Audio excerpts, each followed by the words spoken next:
There's a moment in every sports story where the numbers stop lying and the front office has to answer for itself.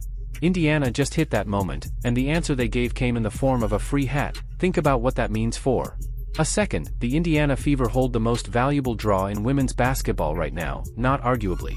Not one of, the most valuable. A player so electric that she didn't just improve a franchise, she resurrected one. And the marketing strategy sitting on their official ticket page, right now, today, is a $28 bundle with a meal voucher.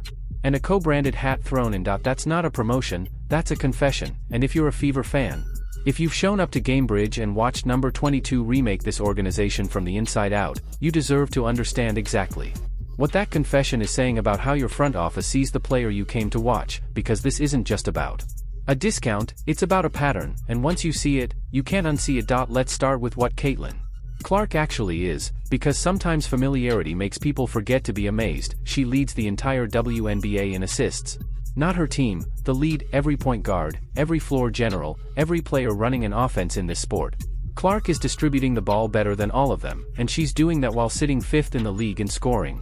Putting up better than 20 points a game, 20 points and 8 assists, every night, while carrying a roster that was, until she walked through the door, one of the quietest franchises in professional sports. Go back to 2023.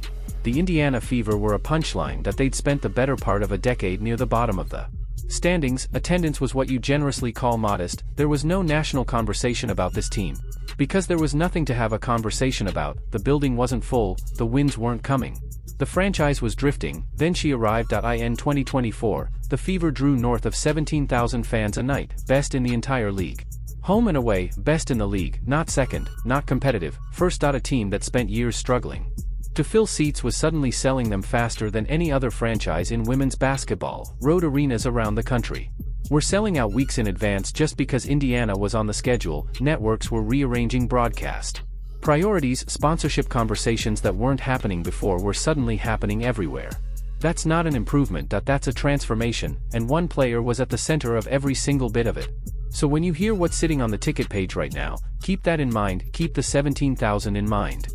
Keep the sellouts in mind. Keep the national attention in mind, because what happens next is going to require some context to fully land. Pull up the Indiana Fever's official ticket site today, not a third-party reseller. The team's own page, the one they built and maintain and pushed through their email lists. Here's what you'll find. Lucas Oil Family Nights. A ticket, a meal voucher, and a co-branded hat, bundled together starting at $28. University hat nights layered on top of that. An email sign up, inviting fans to register for ticket offers. The word offers doing a lot of heavy lifting there, because what it really means is discounts. Sign up, get the deal, come fill the building at a reduced rate. This is the marketing apparatus surrounding the most watched player in the sport. $28, hat included. Now, to be clear, promotions aren't inherently evil. Every franchise in every league runs them. Family nights are normal, giveaway nights are normal. There isn't a team in professional sports that doesn't bundle something at some point in a season. That part standing alone isn't the story.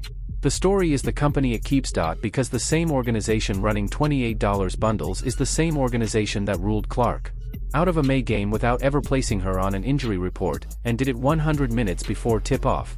With no warning, no process, no accountability. The league noticed. A formal warning followed. That's not a minor paperwork issue. That's the league telling a franchise, you are not handling your star player correctly. The same organization running hat giveaways is the same organization that pulled the press credentials of the longest tenured beat reporter in Indianapolis, a journalist who had covered this team for years because he told fans the truth about what was happening with Clark's body. Think about that decision, the response to a reporter doing his job accurately, on behalf of fans who deserved honest information, was to remove his access. That's not media management.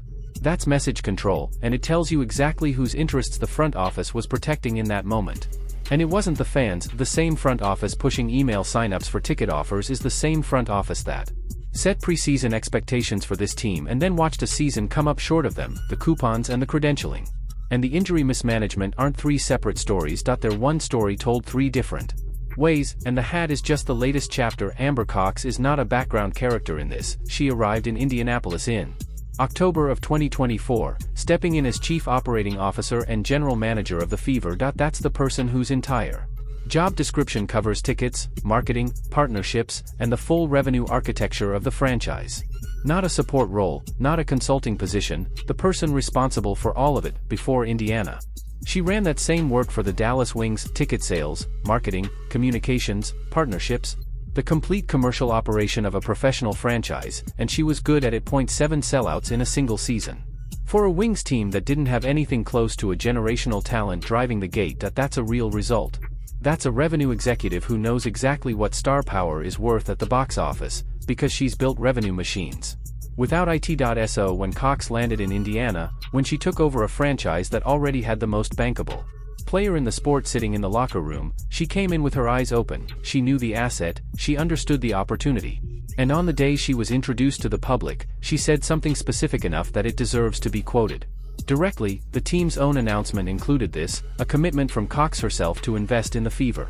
Invest was the word she chose, not monetize, not maximize short-term gate revenue. Invest, a word that implies building something, protecting something, putting resources in with the understanding that the long-term return matters more than the quick win. 18 months later, the investment is a free hat and a meal voucher. That's not a junior staffer's idea that slipped through without review. A seasoned revenue executive, someone who built her career understanding exactly how star draws work and exactly what they're worth, looked at Caitlin Clark and made a revenue call. The call was bundle, discount, and move inventory for Tuesday night. That gap between what Cox said when she walked in and what's on the ticket page right now is the whole story. Everything else is just detailed. Here's the thing about discounts that people tend to miss. They're not just pricing decisions. They're admissions. You don't cut the price of something that sells itself. You don't bundle a free hat with a ticket that the market is already clamoring for. Discounts happen when there's nervousness in the building. When someone looks at the numbers and decides that leaving the price alone carries too much risk. When the instinct shifts from this sells itself to let's make sure to now, and this matters. No one has published hard attendance data proving that Gainbridge is sitting half empty this season. That's not the claim. The building fills up because Caitlin Clark is on the floor, and that reality hasn't changed. But the front office is behaving like people who are nervous. The promotions are real, the email lists asking fans to sign up for deals are real, the $28 bundles are documented and sitting on the official site right now. You don't build that infrastructure when you're confident, and here's the sharper point, the one that reframes everything. The Fever are not a franchise genuinely starved for bodies in the building. They're a franchise with a perception problem, treating it like a demand problem. Those are two very different situations, requiring two very different solutions. A team that actually struggles to put fans in seats discounts because it has no other choice. A team sitting on the most watched player in women's sports history discounts because someone in the building decided that easy short-term revenue was more valuable than the long game. That's not desperation, that's a choice, and choices reveal priorities. The fast decision, the one that got designed, approved, pushed through the system, posted to the website, and blasted out to an email list, was the revenue decision. The coupon got urgency. The coupon got resources, the coupon got done. The slow decision, the one fans are still waiting on, is the decision about protecting her body, managing her minutes, building depth behind her so she isn't asked to carry a full roster on a back that has already flared up twice this season. That decision, the one that actually determines what this franchise looks like in 3 years, that one hasn't found the same urgency. The front office found speed for the coupon. It hasn't found that speed for the player the coupon depends on. And that ordering tells you everything about where the priorities actually sit. There's a piece of history worth pulling out here because it fits almost uncomfortably well. Decades ago, a baseball owner in Brooklyn spent the better part of 2 seasons telling Dodgers fans the right things. He showed up at public events, he said the words fans needed to hear, he talked about commitment and investment and the future of the franchise in Brooklyn, and then, in October of 1957, Walter O'Malley moved the team to Los Angeles. Brooklyn never got baseball back the same way, not even close. Nearly 70 years have